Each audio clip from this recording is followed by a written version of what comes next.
How's it going, guys? I'm Aaron from PhoneDog.com, and HTC's One S has already been in the offices for a couple of weeks, at least the global version has, but now the T-Mobile variant is in the house. Here's T-Mobile's version of the HTC One S. It's packing a 1.5 gigahertz dual-core Snapdragon S4 processor, a 4.3-inch Super AMOLED QHD display, an 8 megapixel camera with 1080p HD video recording, and Android 4.0, also known as Ice Cream Sandwich, with HTC Sense. Version 4. It's a pretty cool device. It's coming soon to T-Mobile, and we're going to take a look at it in the unboxing. But first, some love to Best Buy Mobile for hooking us up with phones like this for use in our One Paw Bandit game, which we turn around and give to you on the site. When you go into Best Buy Mobile, you'll walk out working with your One S. They'll help you set up your email, your web, your contacts. So when you walk out the door, you're good to go at Best Buy Mobile. And also, special thanks to T-Mobile for hooking us up with a review unit. Let's take a look now. HTC One S. Is this the ultimate Android device to get on T-Mobile? We'll find out in the unboxing, which starts right now. So we've seen the global version, but now the T-Mobile version is finally in the house. Here's the HTC One S. It's coming soon to T-Mobile. I'll get the official pricing for you, but as of right now, if you're watching this, the embargo just lifted, and we can talk about it now. So it's got a Qualcomm Snapdragon S4 processor, so dual-core, 1.5 gigahertz processor in this bad boy, 4.3-inch Super AMOLED QHD display, same stuff there,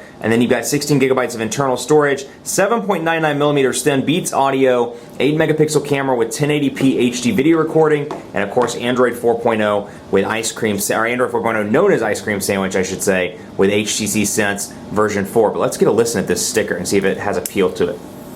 Nah, it's pretty boring. But you can see the color scheme here, a little bit of a different scheme. You got the gray and blue color scheme with Beats Audio logo on the back, but a good looking device. No real changes in terms of design, save for the T-Mobile logo up top as opposed to the HTC logo. So this is carrier branded and carrier supported. So you got the T-Mobile box here, and you can see Google Play, Android 4G, HSPA Plus capabilities on this bad boy as well. And then you've got DLNA and HDMI and Wi-Fi calling capabilities also. So let's take a look and see what comes in the box. You've got your goodies here, T-Mobile Start Guide with Beats headphones on the back, and then you've got your merchandise return label here. It looks like you can do that for recycling phones. Terms and conditions, return policy, limited warranties, términos y condiciones, política de devolución, garantía limitada on the back. And then, of course, that stuff you're probably never going to read, so let's put that back. You got your typical HTC stuff. Now, interestingly enough, this is something that, love it or hate it, HTC has stopped putting the iBeats headphones in the box. You don't get any headphones out of the box. You do have to pay additional if you want to take advantage, pay additional cash if you want to take advantage of that Beats audio integration, as opposed to just using a standard pair of earbuds. I don't really know why I pulled that out, because I don't really need the cable. But you got your AC adapter module here in the box, along with your USB cable, which is right there, and typical HTC cornstarch bags, which are biodegradable and eco-friendly.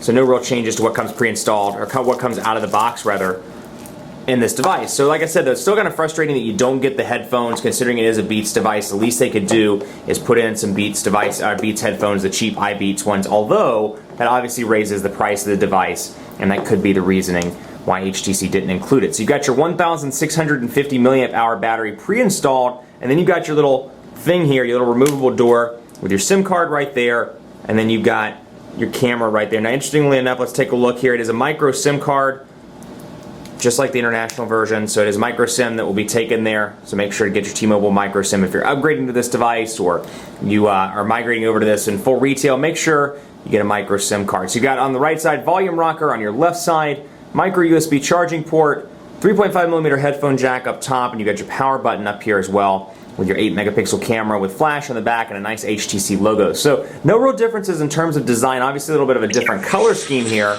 And of course there's your Android logo, and then T-Mobile, and your buttons down here at the bottom. You get a back button, a home button, and then a recent applications button. So the menu button has been integrated in to Ice Cream Sandwich and HTC Sense version 4. So One S loading up right now with Beats Audio. And it's a beautiful device. I think 4.3 inches is great for a lot of people. It's still pocketable. It's not as big as the One X, which is coming to AT&T soon. And then it's still much, much smaller than the Galaxy Note, which is still a very popular device, but obviously fits a niche clientele. It fits, people that have trouble seeing, or people that want something kind of a tablet combination. Man, there we go. We're loading up right now. T-Mobile coming into play, and you're going to see welcome to T-Mobile. We're glad to be here, guys. Glad to be here. Pull down to see the notifications, the typical startup stuff. We don't need to show any quick tips, because we know how this stuff works, yo.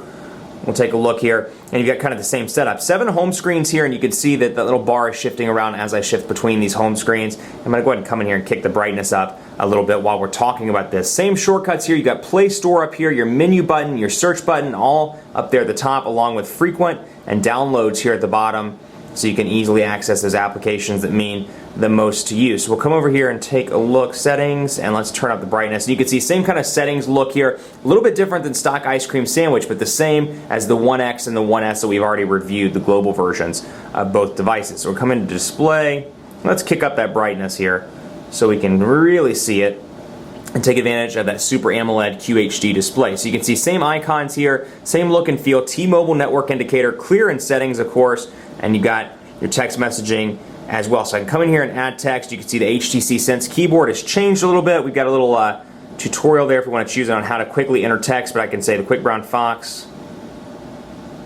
is happy to be awake this Monday.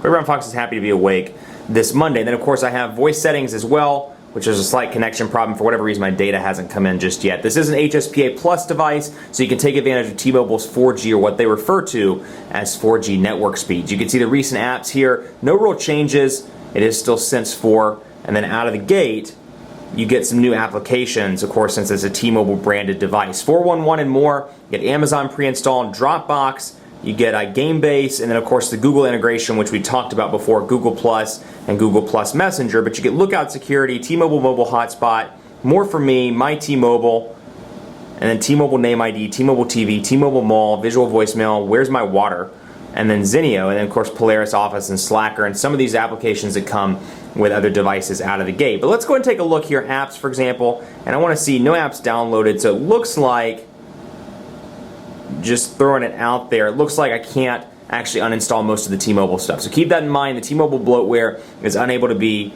uninstalled. So if you don't want 411 and more, you don't want T-Mobile Mall, you're kind of out of luck.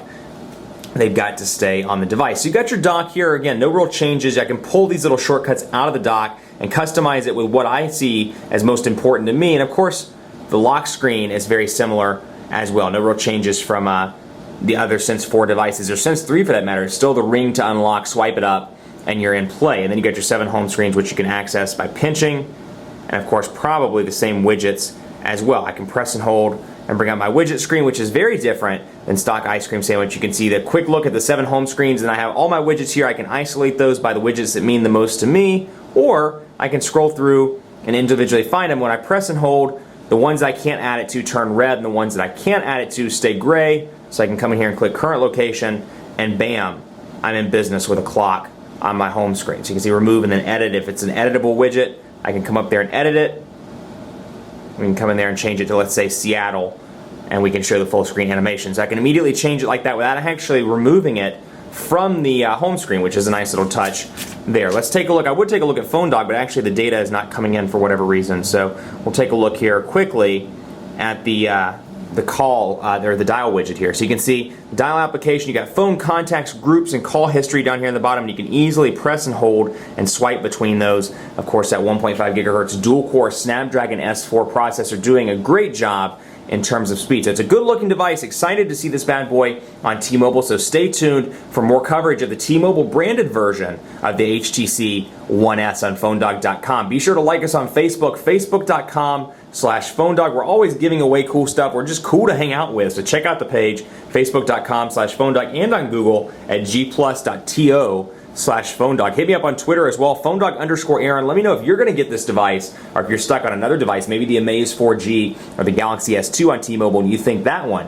is the best one to have. Let me know, PhoneDog_Aaron, and on Facebook at Facebook.com/PhoneDogAB. Thanks so much for watching. I'm going to take some pictures with the burst mode. Bam. Thanks so much for watching, and as always, we'll see you next time.